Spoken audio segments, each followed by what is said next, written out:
At the beginning of this semester, I started to research abstraction. Abstraction is a way of thinking that I admire. It takes great skill to take an idea, deconstruct its components to its bare minimum, and reconstruct them to an unrecognizable state. I envy people who can think from an abstract perspective, as I have always thought very methodically. Because of this, I will always have a preconceived notion of my outcomes even before I start designing. By researching abstraction this semester, I was hoping that it would teach my brain to think more abstractly, but this might not have been the best theme for my practice. To start my research, I started looking into some of art and design's most prominent abstract movements throughout history. This would help me understand how they made their art and if I could apply their methods to my practice. An art movement that particularly interested me is the New York School's abstract expressionism movement. Inspired by the horrors of World War II, existentialism, and the impermanence of life, these artists reconceptualized what abstract art could be. The abstract expressionist movement included artists such as Mark Rothko, Willem de Kooning, Jackson Pollock, Clifford Still, and many more. Their art can be categorized into two subgenres of abstract expressionism: action painting and colour field painting. Action painting is a process-led method of producing art. Artists would splash paint onto the canvas in a somewhat random order, and with no idea of how the painting would look when finished. Jackson Pollock popularized this process. As a process, action painting intrinsically appeals to me. The idea behind allowing the process to dictate the outcome rather than the outcome defining the process is a way of working that I have never tried before, so when I had the opportunity to take part in a week-long print workshop with Fraser Muggeridge, I took this as my chance to work on a more process-led project. Muggeridge's body of work is interesting to me. His work has transitioned from a formal, more traditional practice to a more experimental left-field practice, which is the same journey that I am trying to undertake this semester. In an interview with iMagazine, Muggeridge stated, "It's quite easy to be an okay graphic designer now, with technology doing half of the work and access to well-designed fonts, but this has created a worldwide uniform blandness. This reflects something in my practice that I wish to challenge. I often hide from experimental design and fall back into my comfort zone, inhibiting the potential scope of the outcome." Fraser's print workshop was a self-contained project that lasted for a week. After a few days of monoprinting, I decided to start printing letterpress furniture. Inking these gradients onto these objects and rearranging them randomly gave me some interesting prints. I would re-ink the same pieces so that the prints would gradually get darker each time I printed. Although these prints are not in my portfolio, this was an invaluable experience, as at the beginning of the week I had no notion of where the project was going or what the outcome would be. At the conclusion of the workshop, I had a series of distinct prints with a reproducible method of printing that I hadn't seen before. When reviewing my research, I can identify this as the moment where my focus shifted, as I recognised that for my practice, experimentation is of equal importance to abstraction. I continued to research the idea of abstraction, but in tandem, I would look into different methods of experimentation. These two subjects would teach me how to be more creative. One artist from the New York School who interests me is Franz Kline.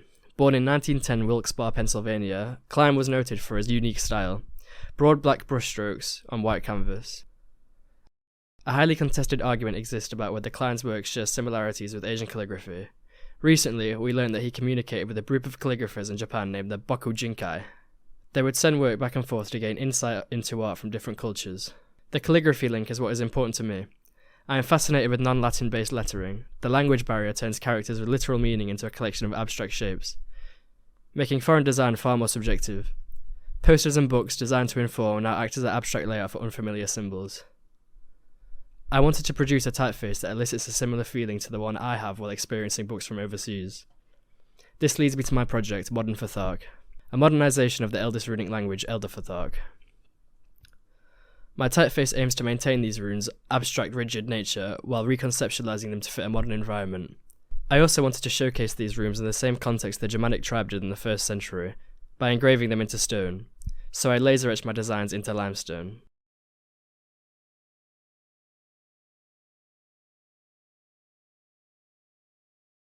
I intend to return these stones to the quarry, where I found them, leaving them to be discovered by the public with no context.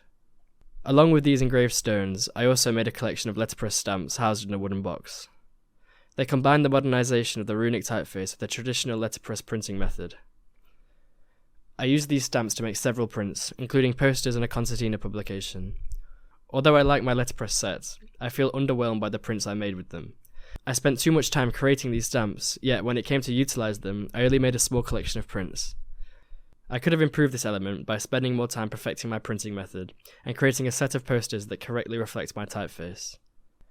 I continued to abstract my prints further by taking one of my posters, cutting it into rectangles, and then randomly sticking them back into an A3 piece of paper.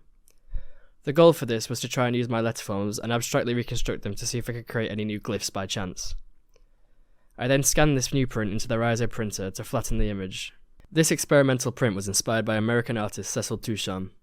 Known for his typographic abstraction collages, his work consists of taking poetry, dismantling it, and then reconstructing it to create a new piece of art. His work resembles something so eerily familiar yet almost unrecognisable. Whilst my prints were interesting, I only took them as far as the first version, as it didn't feel particularly linked to my modern Fathark project. Christoph Niemann's episode of Abstract resonated with why I want to work more abstractly. Niemann believes everything requires a specific amount of detail to get the point across.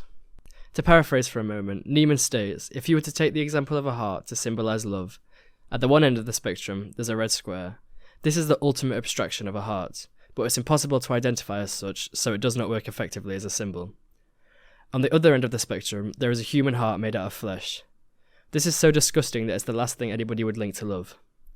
Somewhere in between utterly abstract and the realistic lies the graphic shape that we understand as a symbol of love. This is an idea that I struggle with every time I design. How do I know what the correct amount of information is? How do I know when I'm giving the viewer too much? This idea is something I had to think about when I was working on the Leeds School of Art's degree show Identity. This project is an ongoing collaboration between 3 classmates and myself. How do we condense the feeling and experience of our university into an identity for our degree show? And how do we make it abstract enough that it isn't overly apparent to the viewer? We landed on the idea of a Fluxus box. We would go to each course and ask them to put an object in the box that best represents their course. Photographing these objects, we realised that this was a little too obvious and fell on the realistic side of the spectrum. One of my partners deconstructed these objects and put them into a 3D space to abstract this further. This now showed the essence of each course but didn't explicitly spell it out to the spectator. My role within this project was type. I spent time researching different type foundries and deciding what typefaces we wanted to use that best represented the university. As the 3D renders were highly illustrative, I thought it might be best to choose a simple sans serif for the text. Although, after designing a few posters with the typeface Inter, I found that it actually detracted from the value of the 3D renders. We would need a typeface with more character that reflects the personality of our university. After researching hundreds of typefaces, we found Nubit. And through changing the font from a tasteful and functional typeface to a display font was out of my comfort zone, but it complemented the digital abstract nature of the 3D renders. So what is my relationship with abstraction? How is it related to my work? I find it hard to work abstractly. Throughout this semester, my research has influenced how I work. I can see a clear difference in my outcomes that I've produced in this module compared to my last. Although my design style is still reminiscent of modernism, my practice has become more experimental, which has been a central underlying theme for my current semester. I allowed myself to test out mediums I'd never considered, such as engraving my designs into limestone. However, my goal to see whether I could turn my process into a more abstract practice was less successful than I had hoped. The actions that I have taken have made me into a more experimental designer, but I wouldn't say that my work is necessarily abstract. I'm happy to see that these experimental approaches have turned me into a more creative practitioner, and I am hopeful to see where the theme will take me after I leave university.